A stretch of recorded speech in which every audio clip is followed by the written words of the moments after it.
Hello बच्चों, आज इस वीडियो में हम लोग सॉल्व करेंगे क्लास 12 का मैथ का चैप्टर 4 सारणी का प्रश्नावली 4.2। इस प्रश्नावली में कुल मिलाकर के 5 क्वेश्चन है और इस सभी क्वेश्चन को हम लोग इसी वीडियो में सॉल्व करेंगे। और इस प्रश्नावली में जो क्वेश्चन दिए गए हैं उनमें हमको निकालना है त्रिभुजों का क्षेत्रफल सारणिक विधि से। प्रश्नावली 4.2 के पहले क्वेश्चन में लिखा है कि निम्नलिखित प्रत्येक में दिए गए शीर्ष बिंदुओं वाले त्रिभुजों का क्षेत्रफल ज्ञात कीजिए। तो इसमें त्रिभुज के शीर्ष बिंदु दिए गए हैं, 3 शीर्ष दिए गए हैं और हमको इसका क्षेत्रफल निकालना है सारणिक विधि से। तो मान लेते हैं अगर त्रिभुज है जिसके 3 शीर्ष बिंदु हैं x1 y1 x2 y2 और x3 y3।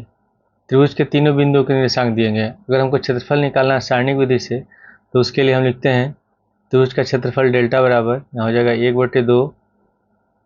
यहाँ पर लिख लेंगे हम लोग x1 फिर y1 यहाँ 1 होगा, x2 y2 1 और यहाँ पे लिखेंगे x3 y3 और 1। इसके बाद इसको हम हल करेंगे और तो उसका क्षेत्रफल निकाल लेंगे। अब यहाँ पे पहले क्वेश्चन में इसके निर्देशांक दिए गए हैं 1,0 6,0 और 4,3। तो अगर इस बिंदु को हम मान लेंगे ये होगा हमारा x1 y1, ये बिंदु होगा x2 y2 और ये बिंदु होगा x3 y3। तो हम त्रिभुज का क्षेत्रफल निकालेंगे तो बराबर में लिखेंगे 1/2 और यहाँ पे पहले होगा सूत्र के अनुसार है x1 y1 फिर 1 है तो x1 इसमें कितना है 1 है तो 1 लिख लेंगे, फिर y1 0 है यहाँ पे 0 लिख लेंगे, उसके बाद फिर यहाँ पे 1 लिखेंगे, फिर उसके बाद है x2 y2 1, x2 कितना है 6 है तो यहाँ पे 6 लिखेंगे, y2 0 है तो यहाँ 0 लिख लेंगे, फिर 1 लिखेंगे, उसके बाद फिर है x3 y3 और 1 है तो x3 4 है y3 3 है और यहाँ पर 1 लिख लेंगे। ठीक है, अब इसको हम हल करेंगे तो हम पहले रो के पहले पंक्ति के अनुरूप इसका प्रसार करते हैं। तो पहले 1/2 लिख लेंगे, बड़ा वाला ब्रैकेट लगाएंगे। अब पहले हम 1 लेंगे तो जब 1 लेंगे तो पहला रो और पहला कॉलम का एलिमेंट छोड़ देंगे तो बचेगा 0 3 1 1। तो 0 में गुणा करेंगे 1 से तो 0 हो जाएगा, फिर माइनस 1 का गुणा करेंगे 3 से, 3 एकम 3। तो पहले हम प्लस लेते हैं फिर माइनस लेते हैं फिर प्लस लेते हैं तो फिर यहाँ पर माइनस का चिन्ह लगाएंगे, यहाँ 0 लिख लेंगे। तो जब हम 0 लेंगे तो पहला रो और दूसरा कॉलम का एलिमेंट छोड़ देंगे तो बच रहा है यहाँ 6 4 1 1। तो 6 का गुणा करेंगे 1 में 6 एकम 6, माइनस का चिन्ह लगाएंगे और 1 का गुणा करेंगे 4 में 4 एकम 4। उसके बाद फिर हम 1 लेंगे तो तब यहाँ प्लस का चिन्ह लगाएंगे तो प्लस 1 लिख लेंगे। अब यहाँ पे जब हम 1 ले रहे हैं तो पहला रो और तीसरा कॉलम का एलिमेंट छोड़ देंगे तो बचेगा 6 4 0 3। तो 6 का गुणा करेंगे 3 में 3 6 18, फिर माइनस का चिन्ह लगाएंगे और 0 गुणा करेंगे 4 में 0 हो गया, ब्रैकेट बंद कर देंगे। अब यहाँ पर लिख लेंगे 1/2 0 -3 होगा, 1 का गुणा करेंगे -3 में -3 हो गया। अब यहाँ पे 0 है, अगर 0 से 6 में से 4 घटाएंगे 2 बचेगा और 0 से गुणा करेंगे तो पूरा 0 ही होगा। तो यहाँ पे तो 0 हम छोड़ देते हैं, यहाँ 18 कम 18 हो जाएगा क्योंकि 18 में 0 घटाएंगे 18 ही बचेगा तो प्लस 18 लिख लेंगे। यहाँ पे लिख लेंगे 1/2 गुणे 18 में से 3 घटाएंगे बचेगा 15। इसका क्षेत्रफल होगा त्रिभुज का 15/2। क्षेत्रफल निकाल रहे हैं तो लिखेंगे वर्ग इकाई। दूसरे क्वेश्चन में त्रिभुज के शीर्ष बिंदु के निर्देशांक दिए गए हैं, इसको हमको निकालना क्षेत्रफल। तो आप लिख लेंगे 1/2 फॉर्मूला लिख लेते हैं हम लोग। त्रिभुज के क्षेत्रफल का जो सारणिक विधि से सूत्र होता है यहाँ पे लिख लेते हैं x1 फिर y1 1 x2 y2 1 और x3 y3 और 1 हो गया। अब यहाँ पे ये जो निर्देशांक इसको मान लेते हैं ये x1 y1 है, ये बिंदु है x2 y2 और ये बिंदु है x3 y3। तो यहाँ पे लिख लेंगे 1/2। अब x1 कितना है, x1 2 है तो 2 लिखेंगे, फिर y1 7 है उसके बाद फिर 1 लिखेंगे, फिर उसके बाद x2 1 है y2 भी 1 है तो यहाँ भी 1 लिखेंगे, यहाँ भी 1 लिखेंगे, लास्ट में 1 है। उसके बाद है x3 y3 तो x3 10 है y3 8 है तो आप लिखेंगे 10 8 और यहाँ हो गया 1। अब पहले रो के अनुरूप इसका हम प्रसार करते हैं, पहले पंक्ति के अनुरूप। तो यहाँ पे 1/2 लिख लेंगे, ठीक है। फिर बड़ा ब्रैकेट लगाएंगे, पहले 2 लिखते हैं। और जब हम 2 लेंगे तो पहला रो और पहला कॉलम का एलिमेंट छोड़ देंगे, बचेगा 1 8 1 1। तो 1 का गुणा करेंगे 1 में, 1 हो गया। फिर माइनस का चिन्ह लगाएंगे, फिर 8 का गुणा करेंगे 1 में, 8 हो जाएगा। उसके बाद अब यहाँ प्लस था तो फिर हो जाएगा माइनस, माइनस लिखेंगे और 7 लिख लेंगे। और जब हम 7 लिखेंगे तो पहला रो और दूसरा कॉलम का एलिमेंट छोड़ देंगे, बचेगा 1 10 1 1। तो 1 का गुणा करेंगे 1 में, 1 हो गया। फिर माइनस का चिन्ह लगाएंगे और 1 का गुणा करेंगे 10 में, 10 हो गया। उसके बाद फिर हम 1 लिखेंगे तो यहाँ प्लस 1 हो जाएगा। और जब 1 लिखेंगे तो पहला रो और तीसरा कॉलम का एलिमेंट छोड़ देंगे, बचेगा 1 10 1 8। तो 1 का गुणा करेंगे 8 में, 8 1 8, माइनस का चिन्ह लगाएंगे, 1 का गुणा करेंगे 10 में, 10 हो गया। अब यहाँ पे 1/2 फिर गुणे 1 - 8 -7 होगा। 2 का गुणा -7 का गुणा करेंगे 2 में तो -14। अब यहाँ 1 है, -10 से घटाएंगे, बचेगा -9, -9 हो जाएगा। यहाँ -7 है तो माइनस माइनस प्लस हो जाएगा, 9 7 63। और यहाँ पे 8 - 10 यानी कि -2, -2 का 1 में गुणा करेंगे -2 ही होगा। तो बराबर यहाँ पे लिख लेंगे 1/2 गुणे, यहाँ पे है अगर हम 63 में से 2 घटा दें तो बचेगा 61, ठीक है। और 61 में से फिर हम 14 घटाएंगे तो बचेगा 47, यहाँ पर 47 लिख लेंगे। तो हमारा क्षेत्रफल होगा 47/2 वर्ग इकाई, और ये हमारा आंसर है। क्वेश्चन 3 में भी त्रिभुज के शीर्षों के निर्देशांक दिए गए, हमको इसका क्षेत्रफल निकालना है। तो यहाँ पे लिख लेते हैं हम लोग 1/2 x1 y1 1, फिर यहाँ x2 y2 1, यहाँ होगा x3 y3 और 1। अब इसमें जो पहला बिंदु है इसका निर्देशांक होगा x1, y1, ये बिंदु होगा x2 y2 और ये बिंदु होगा x3 y3। तब यहाँ पे हम लिख लेते हैं पहले x1 कितना है, -2 है तो -2 लिख लेंगे। फिर y1 है -3 लिखेंगे, फिर 1 लिख लेंगे। उसके बाद है फिर x2 y2 1, तो x2 3 है y2 2 है तो 3 2 और 1 हो गया। उसके बाद फिर x3 y3 1 है तो x3 है -1 y3 है -8, तो -1 -8 और यहाँ लिख लेंगे 1। तो इसका भी हम हल करने के लिए जो सारणी है इसका प्रसार करते हैं पहले पंक्ति के अनुरूप। तो 1/2 लिख लेंगे, फिर बड़ा ब्रैकेट लगाएंगे, पहले लिखेंगे -2। तो जब -2 लेंगे तो पहला रो और पहला कॉलम का एलिमेंट छोड़ देंगे, बचेगा 2 - 8 1 और 1। तो 2 का गुणा करेंगे 1 में, 2 1 कम 2, फिर माइनस का चिन्ह लगाएंगे। अब 1 का गुणा करेंगे -8 में तो -8 होगा। अगर हम -8 लिखते हैं तो माइनस माइनस प्लस हो जाएगा, तो +8 लिख लेते हैं। उसके बाद फिर माइनस का चिन्ह लगाएंगे। अब यहाँ -3 है, जब -3 हम यहाँ लिखेंगे, अगर यहाँ -3 लिखते हैं तो माइनस माइनस हो जाएगा प्लस, तो यहाँ सीधे 3 लिख लेते हैं। और जब यहाँ -3 लेंगे तो पहला रो और दूसरा कॉलम का एलिमेंट छोड़ देंगे, तो बचेगा 3 1 1 1। तो 3 का गुणा करेंगे 1 में, 3 1 कम 3, माइनस का चिन्ह लगा लेंगे। 1 का गुणा करेंगे -1 में, तो यहाँ पे जब -1 लिखेंगे तो माइनस माइनस प्लस हो जाएगा, तो 3 + 1 हो गया।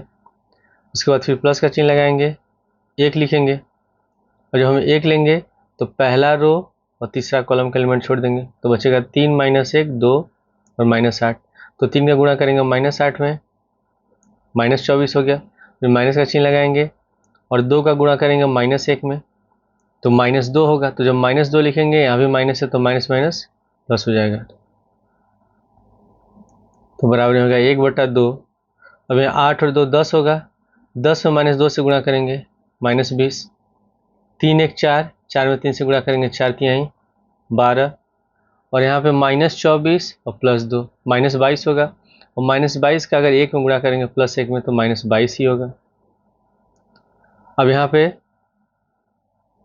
-12 है और यहाँ प्लस का 12 है, तो घटाएंगे, बचेगा -10, ठीक है। इन दोनों को हल करेंगे तो -10 आएगा, और यहाँ -20 है और -10 है तो -30 हो गया। तो 1/2 गुणे, यहाँ पे लिख लेंगे -30, और 2 से 30 कटेगा 15 बार में, और ये आ गया -15। अब जो त्रिभुज का क्षेत्रफल होता है ये तो कभी माइनस में होगा ही नहीं, ठीक है। तो हमारा आंसर हो जाएगा 15 वर्ग इकाई।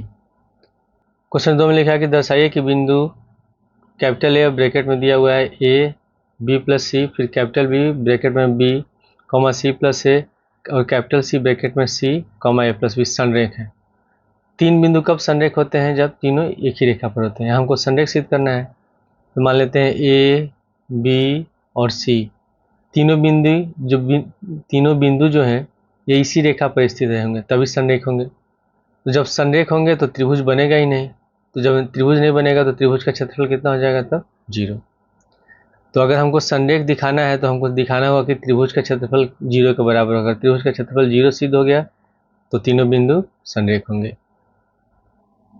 तो पहले हम लिख लेते हैं इसमें, ये बिंदु मान लेते हैं x1 है, ठीक है, ये y1 है, ये बिंदु x2 है, ये y2 है, इसको मान लेते हैं ये x3 है और ये y3 है।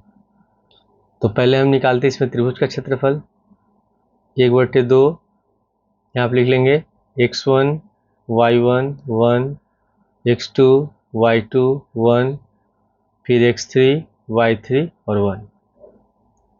तो बराबर में यहाँ पर लिखेंगे 1/2। पहले x1 कितना है? x1 a है तो यहाँ पे a लिख लेंगे। y1 है b प्लस सी, यहाँ पे b प्लस सी लिखेंगे, उसके बाद 1 हो गया। फिर x2 b है, b लिख लेंगे। y2 है c प्लस a लिखेंगे, फिर यहाँ 1 लिखेंगे। फिर उसके बाद x3 है c और y3 है a प्लस b, तो c a प्लस b और यहाँ पे 1 लिख लेते हैं।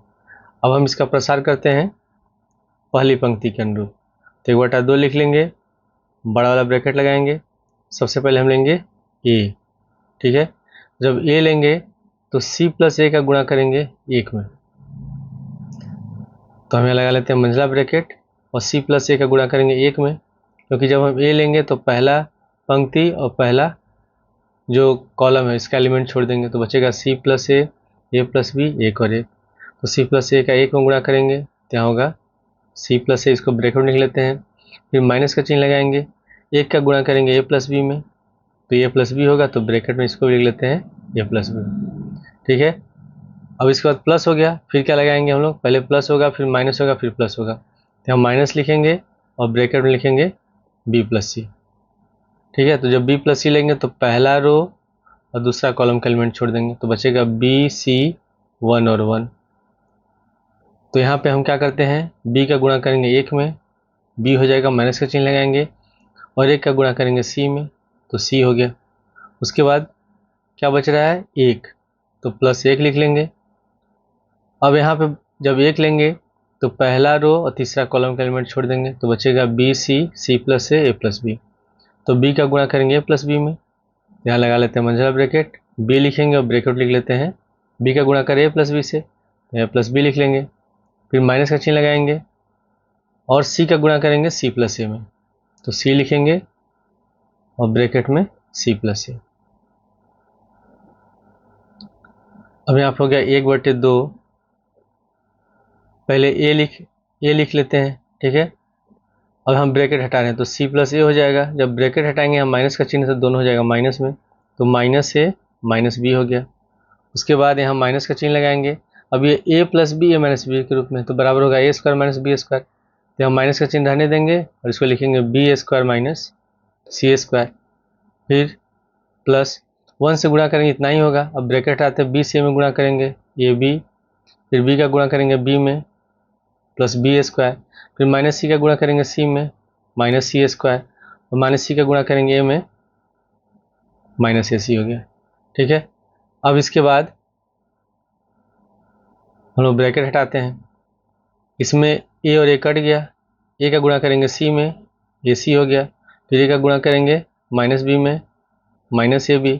यहाँ ब्रैकेट हटाएंगे तो यहाँ माइनस से प्लस है, तो हो गया minus b² minus minus plus c² और इसको लिख लेंगे plus ab plus b² minus c² minus ac। तो plus ac minus ac cut गया, minus ab plus ab cut गया, minus B square plus C square cut गया, plus C square minus C square cut गया, तो ये तो पूरा zero हो गया। तो 1/2 गुणे जीरो बराबर हो गया जीरो। जब त्रिभुज का क्षेत्रफल जीरो सिद्ध हो गया, यानी कि दिए गए जो बिंदु हैं वो क्या है, संरेख है। तो लिख लेंगे अतः दिए गए बिंदु संरेख है, और ये हम लोग को सिद्ध करना था। क्वेश्चन 3 में लिखा है कि प्रत्येक में k का मान ज्ञात कीजिए यदि त्रिभुजों का क्षेत्रफल 4 वर्ग इकाई है जहां शीर्ष त्रिभुज शीर्ष बिंदु निम्नलिखित है। तो पहले वाले क्वेश्चन में दिया हुआ है, तीसरे के पहले में हमको निकालना है k का मान और त्रिभुज का क्षेत्रफल दिया हुआ है 4 वर्ग इकाई, और ये त्रिभुज के शीर्ष दिए गए हैं। तो यहाँ पे क्वेश्चन में दिया हुआ है कि त्रिभुज का क्षेत्रफल, ठीक है, ये दिया हुआ है 4 वर्ग इकाई। तो 4 वर्ग इकाई का मतलब जब इसको हम लिखेंगे तो प्लस माइनस 4 लिखेंगे, एक बार प्लस में लिखेंगे और माइनस में। तो त्रिभुज का क्षेत्रफल का जो सांडिक में फॉर्मूला था उसको लिख लेते हैं। यहाँ पे लिख लेंगे 1/2, और यहाँ होगा x1 y1 1, फिर x2 y2 1, और यहाँ होगा x3 y3 1, ठीक है, और बराबर में लिख लेंगे प्लस माइनस 4। अब यहाँ होगा 1/2।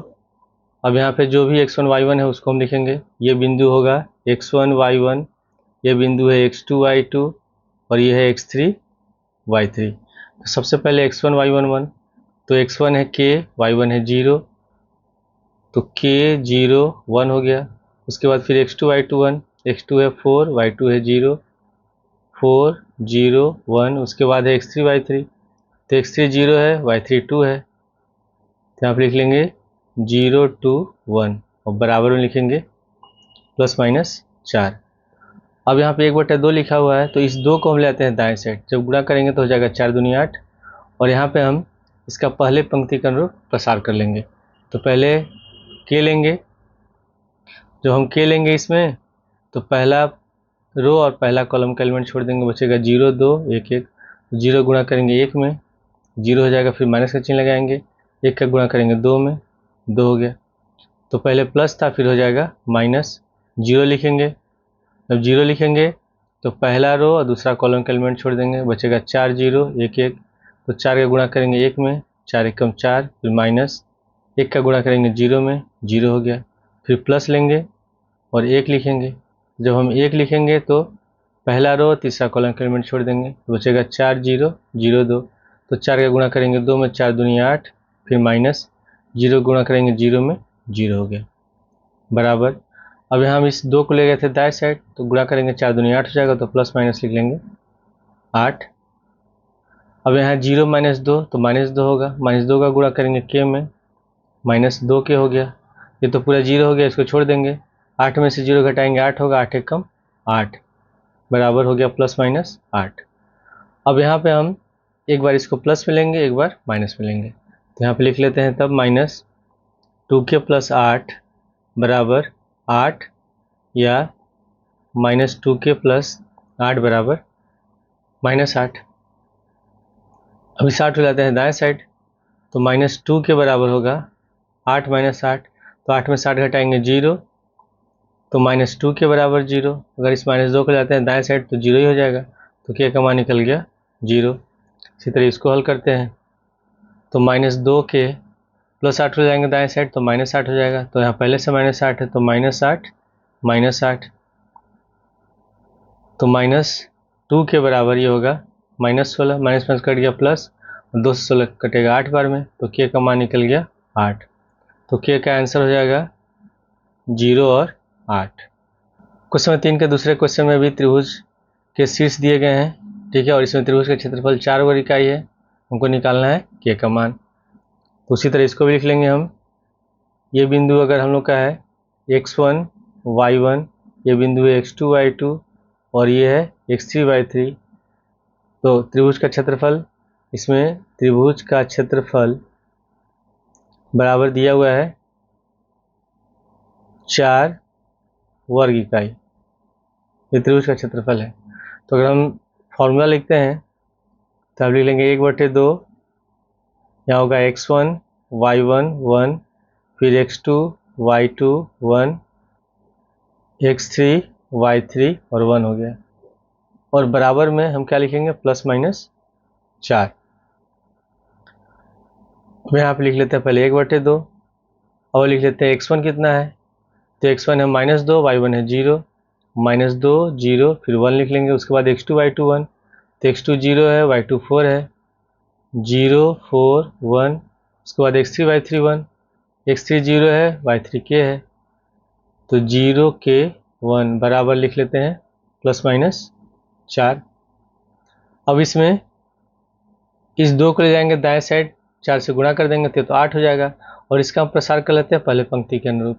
तो पहले लिख लेंगे -2, जब -2 लेंगे हम लोग तो पहला रो और पहला कॉलम का एलिमेंट छोड़ देंगे, बचेगा 4 और k 1 और 1। तो 4 का गुणा करेंगे k में, 4 हो गया। फिर माइनस का चिन्ह लगाएंगे, 1 का गुणा करेंगे k में, k हो जाएगा। फिर माइनस लगाएंगे और लिखेंगे 0। जब 0 लेंगे तो पहला रो और दूसरा कॉलम का एलिमेंट छोड़ देंगे, बचेगा 0 0 1 1। तो 0 गुणा करेंगे 1 में, 0 हो गया। फिर माइनस 1 का गुणा करेंगे 0 में, ये भी 0 हो गया। फिर प्लस का चिन्ह लगाएंगे और लिखेंगे 1। जब 1 लेंगे तो इसमें पहला रो तीसरा कॉलम का एलिमेंट छोड़ देंगे, बचेगा 0 0 4 के।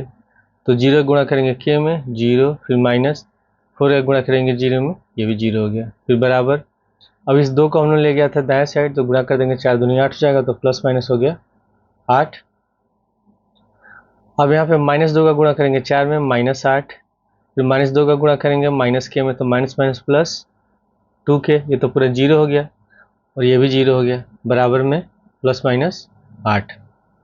अब यहाँ पे भी एक बार इसको प्लस में लेंगे, एक बार माइनस में। तो यहाँ पे लिख लेते हैं -8 प्लस 2k बराबर 8, या -8 प्लस 2k बराबर -8। तो इसमें -8 हो जाएंगे दाएं साइड, प्लस 8 हो जाएगा, तो 8 8 हो जाएगा 16। तो 2k बराबर हो गया 16, तो k बराबर होगा 8। 2 से 16 कटेगा 8 बार में। उसी तरह यहाँ हो गया 2k, यहाँ -8 है, इस -8 हो जाएंगे दाएं साइड, तो प्लस 8 हो जाएगा, तो होगा -8 प्लस 8, घटाएंगे 0 हो जाएगा। यानी कि अगर 2 को ले आते हैं दाएं साइड तो 0/2 0 ही होगा, तो k का मान निकल गया 0। इसमें भी k का 2 आंसर हो गया, 0 और 8। क्वेश्चन 4 के पहले क्वेश्चन लिखा कि सारणिकों का प्रयोग करके 1,2 और 3,6 को मिलाने वाली रेखा का समीकरण ज्ञात कीजिए। तो सारणी का प्रयोग करके हमको इसमें 3 बिंदु मानेंगे तभी संभव है। तो मान लेते हैं कि ये बिंदु A है जिसका निर्देशांक है 1,2 और ये बिंदु B है जिसका निर्देशांक है 3,6 और इसके बीच में मान लेते हैं कोई बिंदु P है x, y। ठीक है, अब ये 3 बिंदु हो जाएगा, हम सारणिक विधि से इसका प्रयोग कर लेंगे और इसको हल करेंगे। तो जब ये 2 बिंदु को मिला, जब ये 2 बिंदु हैं और इनको हम मिला रहे हैं और इस पर तीसरा बिंदु भी स्थित है, यानी कि मतलब ये क्या है, तब तीनों बिंदु संरेख होंगे और जब संरेख होंगे तो त्रिभुज का क्षेत्रफल 0 के बराबर हो जाएगा। ठीक है, तो यहाँ पे लिख लेते हैं, माना बिंदु P x, y, बिंदु A 1,2 और B 3,6 के बीच स्थित है। ठीक है, तो इसका मतलब तीनों बिंदु संरेख है। तो जब संरेख है तो त्रिभुज का क्षेत्रफल 0 होगा। तो यहाँ पर तब लिख लेंगे 1/2, यहाँ होगा x1 y1 फिर 1, x2 y2 1 और यहाँ लिखेंगे x3 y3 और 1 और बराबर लिख लेंगे 0। अब यहाँ पे अगर इस 2 को ले जाते हैं दाएं साइड तो 0 हो जाएगा। ठीक है, तो यहाँ अब हम लिख लेते हैं x1 कितना है, ये है x1 y1 हो गया, ये x2 y2 हो गया, ये x3 y3 हो गया। तो x1 की जगह x लिख लेते हैं, y1 की जगह y लिख लेते हैं, तो होगा x y फिर 1 हो गया। फिर ये x2 y2 है तो x2 की जगह 1 होगा, y2 की जगह 2 होगा, तो 1 2 और यहाँ हो गया 1। उसके बाद फिर है x3 y3, तो 3 और 6 लिखेंगे, 3 लिख लेंगे, 6 लिख लेंगे, 1 लिख लेंगे। ठीक है, और बराबर में हो गया 0। अब इसका भी हम प्रसार करते हैं पहले रो के अनुरूप, पहले पंक्ति के अनुरूप। तो पहले x लेंगे, जब x लेंगे तो पहला रो और पहला कॉलम के एलिमेंट छोड़ देंगे, बचेगा 2 6 1 1, तो 2 का गुणा करेंगे 1 में, 2 1 कम 2, फिर माइनस 1 का गुणा करेंगे 6 में, 6 1 कम 6 हो गया, फिर माइनस का चिन्ह लगाएंगे, y लिखेंगे। जब हम लोग y लेंगे तो पहला रो और दूसरा कॉलम का एलिमेंट छोड़ देंगे, बचेगा 1 3 1 1, तो 1 का गुणा करेंगे 1 में, 1 हो गया, फिर माइनस का चिन्ह लगाएंगे, 1 का गुणा करेंगे 3 में, 3 हो गया, फिर प्लस लिखेंगे और प्लस लिखेंगे तो 1 लिखेंगे, और जब 1 लेंगे हम लोग तो पहला रो और तीसरा कॉलम के एलिमेंट छोड़ देंगे, बचेगा 1 3 2 6, 1 का गुणा करेंगे 6 में, 6 1 कम 6, फिर माइनस 3 का गुणा करेंगे 2 में, 3 दूनी 6, बराबर हो गया 0। अब यहाँ कितना बचा, 2 माइनस 6, तो घटाएंगे बचेगा -4, तो होगा -4x, यहाँ है 1 माइनस 3, बचेगा -2, तो -2 और -y का गुणा करेंगे तो माइनस माइनस प्लस 2y बराबर हो गया 0।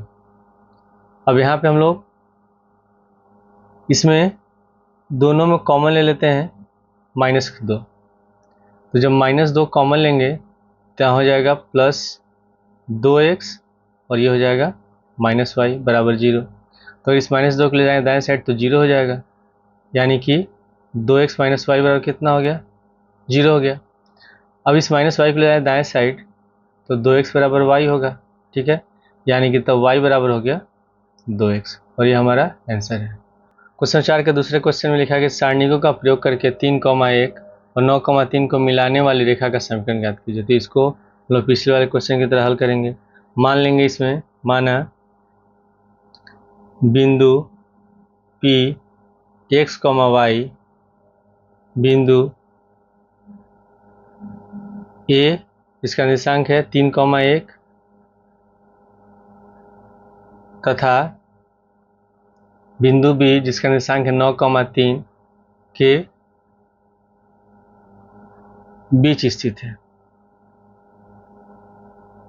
तो जब एक ही रेखा पर स्थित है, तीनों बिंदु संरेख है, तो त्रिभुज का क्षेत्रफल 0 होगा, ठीक है। तो हम यहाँ पे लिख लेंगे तब 1/2, यहाँ लिखेंगे x1 y1 1, x2 y2 1, x3 y3 1 और बराबर लिख लेंगे 0। अब इस 2 को ले जाएंगे दाएं साइड, 0 से गुणा करेंगे 0 हो गया। अब यहाँ लिख लेते हैं x1 कितना है, x1 और y1, तो x1 x है, y1 y है, तो आप लिख लेंगे x y और 1 लिख लेते हैं। उसके बाद फिर x2 y2, तो x2 3 है, y2 1 है, तो 3 1 और 1, यहाँ पे 1 लिख लिया है। उसी तरह फिर x3 y3 1, तो x3 9 है और y3 3 है, तो 9 3 और 1 बराबर लिख लेते हैं 0।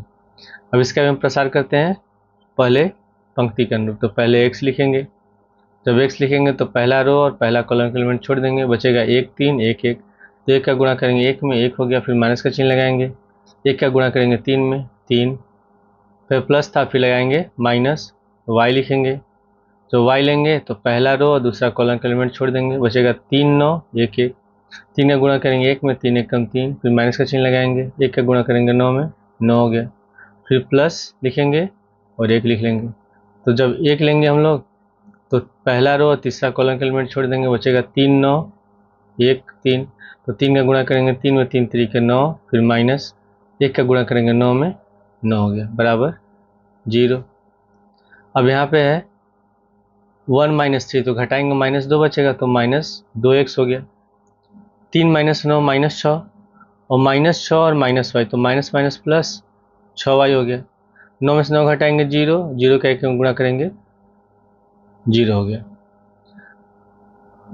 अब ये तो 0 है। अब इन दोनों में कॉमन क्या है, -2x + 6y में जो कॉमन है ये -2 कॉमन है, तो -2 इसमें से कॉमन लेंगे, जब -2 कॉमन लेंगे तो माइनस वाला पद हो जाएगा प्लस और प्लस वाला हो जाएगा माइनस, हो जाएगा 2 3 6, 3y बराबर 0, तो हमारा आंसर होगा x - 3y बराबर 0।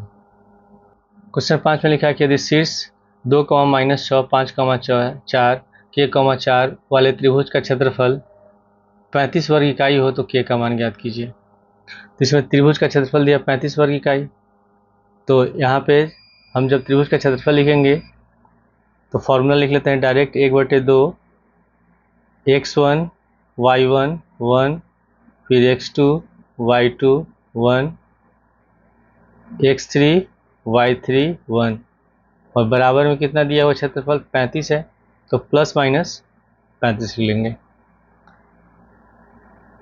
अब यहाँ पे लिख लेते हैं 1/2। ये बिंदु मान लेते हैं ये x1 है, y1 है, ये है x2 y2 और ये है x3 y3।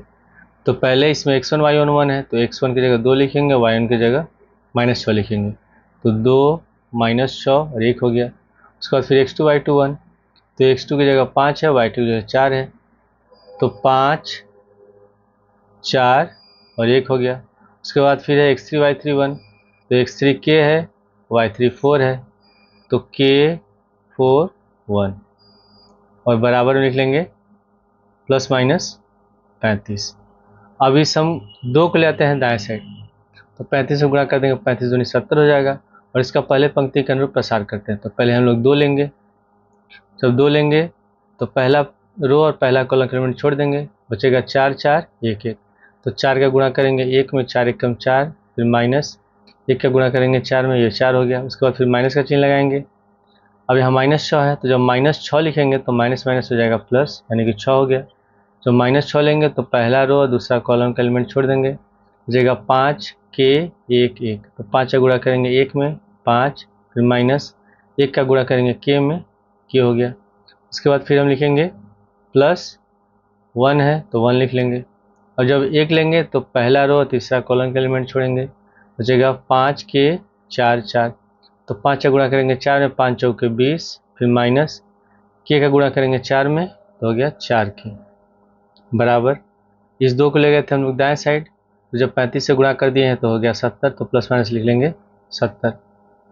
अब यहाँ 4 में 4 घटाएंगे 0 और 0 का 2 में गुणा करेंगे 0 हो गया, फिर प्लस 6 में 5 से गुणा करेंगे 6 5 30 और 6 से माइनस के में -6 के। अब यहाँ 1 का गुणा करेंगे इतना ही होगा, तो प्लस 20 - 4 के बराबर प्लस माइनस 70।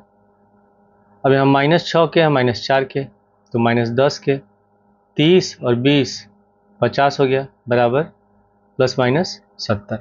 अब यहाँ भी एक बार इसको प्लस में लिखेंगे, एक बार माइनस में लिखेंगे, तो यहाँ पर लिख लेते हैं -10 के प्लस 50 बराबर 70 या -10 के प्लस 50 बराबर -70। तो 50 को लेते हैं दाएं साइड, तो -10 के बराबर होगा 70 - 50, तो -10 के बराबर घटाएंगे कितना बचेगा 20, तो -10 है, 10 से 20 कटेगा 2 बार में, तो k का मान निकल जाएगा -2। उसी तरह इसको हल करेंगे, इस 50 को लेते हैं दाएं साइड, तो प्लस से तो हो जाएगा माइनस, तो -10 के बराबर -70 -50, तो -10 के बराबर -70 और -50 होगा -120, ठीक है। तो ये हो गया माइनस माइनस कट गया प्लस बार में, और 10 से 12 कटेगा, 120 कटेगा 12 बार में, तो k का मान निकल गया 12, यानी कि k का मान होगा -2 और 12 होगा, -2 हो गया और 12 हो गया। तो इसमें पांचवें में डी वाला ऑप्शन सही है, 12 और -2।